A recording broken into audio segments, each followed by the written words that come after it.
Well, hello, folks. Welcome. Let's go. Irrelevant news. So, Zayn Malik, what the hell? Zayn Malik pleads no contest to Gigi. Yolanda Hadid allegedly shoved Yolanda into a dresser. So the situation can get worse. Zayn was charged with 4 criminal offenses of and although one official doc says he pled guilty to 1, court officials tell us he actually pled no contest. Okay, now what the hell is a no contest plea? While technically not an admission of guilt for commission of the crime, the judge will treat a plea of no contest as such an admission and proceed to find the defendant guilty as charged. A no contest plea is often made in cases in which there is also a possible lawsuit for damages by a person injured by the criminal conduct. Oh, so he's like saying he's guilty without saying that he's guilty.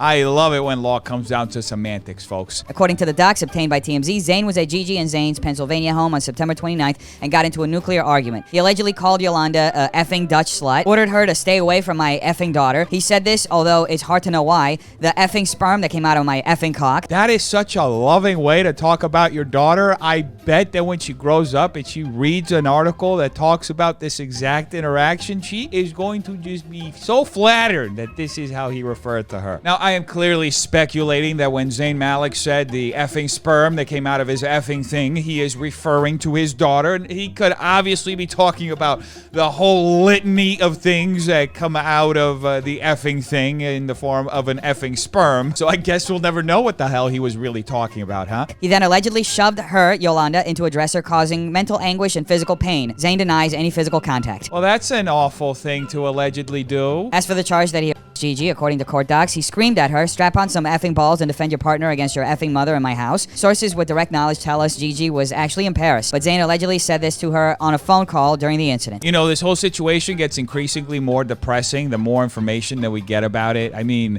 Zayn has had a history over the last year or so of getting into these violent screaming matches. Earlier this year, he got into an altercation in the streets of New York. Obviously, we don't have the full context of what happened in that situation, nor do we have the full context of what happened in the situation with the Paul brothers, which was just about a year ago as well. But it's just so weird that somebody who has so much is just having these very public meltdowns. There was a security guard on hand, and according to the docs, Zayn screamed, "Get the F out of my effing house, copper." The docs say Zayn tried to fight the guard. You know, if Zayn Malik is this interested in fighting folks, I'm pretty sure he could get one of the Paul brothers to agree to get in the ring with him. You know, the Paul brothers are always desperate for clout, and it would actually be a pretty good storyline considering how they had conflict in the past. Zayn pled no contest Wednesday to and was fined, but with conditions. He's on 90 days probation for each count, totaling 360 days. He also must complete an anger management class and a domestic program. He must have no contact with Yolanda or the security guard. You know, hopefully for his sake and for his family's sake, this is his bottom and he starts rehabilitating himself, because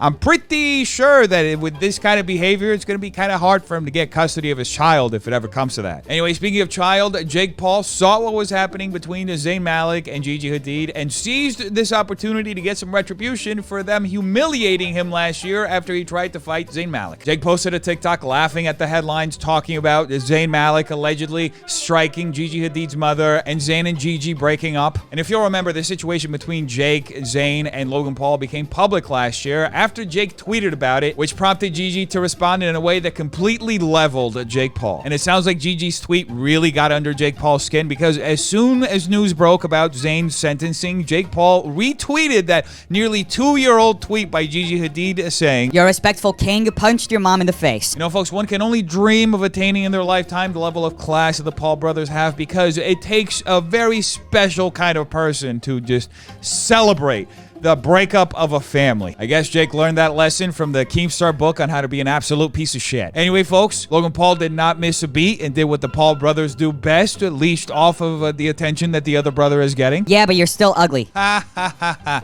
This brotherly banter is so funny and well-timed. This guy is on a high horse because he won his first fight outside the club. The Paul brothers are going to keep trolling and laughing at these situations until they realize that they're their own worst enemies and that they've gone so far that there's literally no coming back. Anyway, moving on from Jake Paul to Tana Mongeau, she got called out by a Kylie Jenner fan page of all things. Wondering why Tana Mongeau's phone lock screen is stormy. I mean, why wouldn't you have someone else's baby as a lock screen for your phone? It is a totally, absolutely normal behavior. And I bet that when Kylie Jenner saw that picture, she must have absolutely loved it, especially when you consider what Tana said about her sister, Khloe Kardashian's now ex Tristan Thompson during her birthday. You know, remember when Tana alleged that Tristan Thompson was at her birthday party, and then even managed to mention Khloe's daughter in the tweet. And then Khloe liked a very shady tweet about Tana, asking Tana to not talk about her daughter. And then soon after that, Khloe broke up with Tristan Thompson. I bet the Kardashian Jenners must absolutely love every time Tana Mongeau mentions one of their daughters, huh? Probably as much as any person would love getting a middle seat in a plane. This is weird. I'm uncomfortable. So yeah, folks, Kylie Jenner's BFFs were commenting under that fan page post, showing that they're not really happy with Tana right now. In fact, some of them even unfollowed Tana on Instagram. Anyway, Tana responded saying, It's a funny viral meme. "Oh yeah, folks, remember that time that someone's kid in a bathtub was a meme? Yeah. Hilarious, huh? My friends and I all did it. And because Tana and her friends have done it, that means that Kylie Jenner has to accept that this picture of her daughter is being used this way, and so do Kylie's friends. Nobody has any say on anything as long as Tana Mongeau and her friends approve of it. People take things too seriously. When are people going to loosen up about their children? Like, get a life and let Tana live hers with your child on her phone. Proof I can't just exist and get canceled. At the end of the day, folks, the real victim in this situation is Tana Mongeau, who is being canceled. In all seriousness, though, folks, this is not a cancellation. The word cancellation has been bastardized to the point where literally people just unfollowing you because they feel uncomfortable with you using a picture of their friend's daughter is now a cancellation.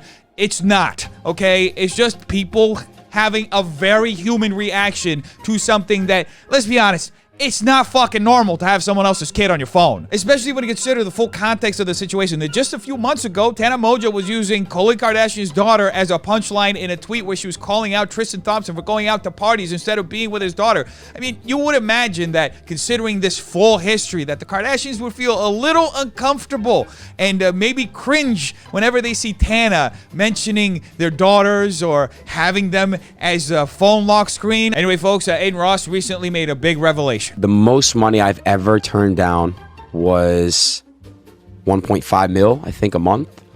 And the biggest deal I've ever taken was 2 a month from this company I worked with. Gee, I wonder what kind of brand deals Aiden Ross was doing in order to be getting offered $2 million a month. It was a deal with Rice and my other roommates Banks and Mike doing the gambling for Roobet.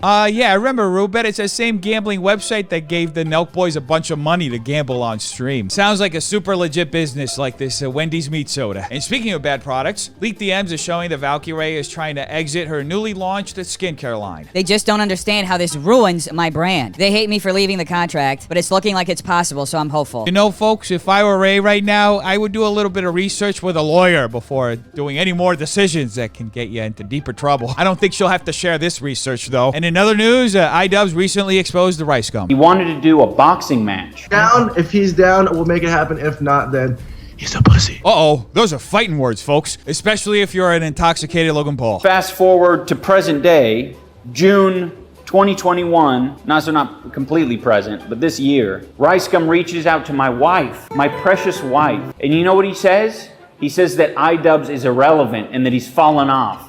Get him to box me. Now, folks, I know it's a little weird that Rice Gum is DMing iDubbbz's wife to try to get iDubbbz to box him, but everybody from Mike Tyson to Muhammad Ali knows that the only way to truly call someone out to a boxing match is to DM their wife. And if they don't have a wife, then you DM their dog or their cat or their goldfish. And if they have no pets, then their mom. If they have no mom, then good luck. After 4 months of searching, I find a guy who can set up a bomb-ass event. The boxing promoter and I reach out to Rice Gum and we say, we're ready.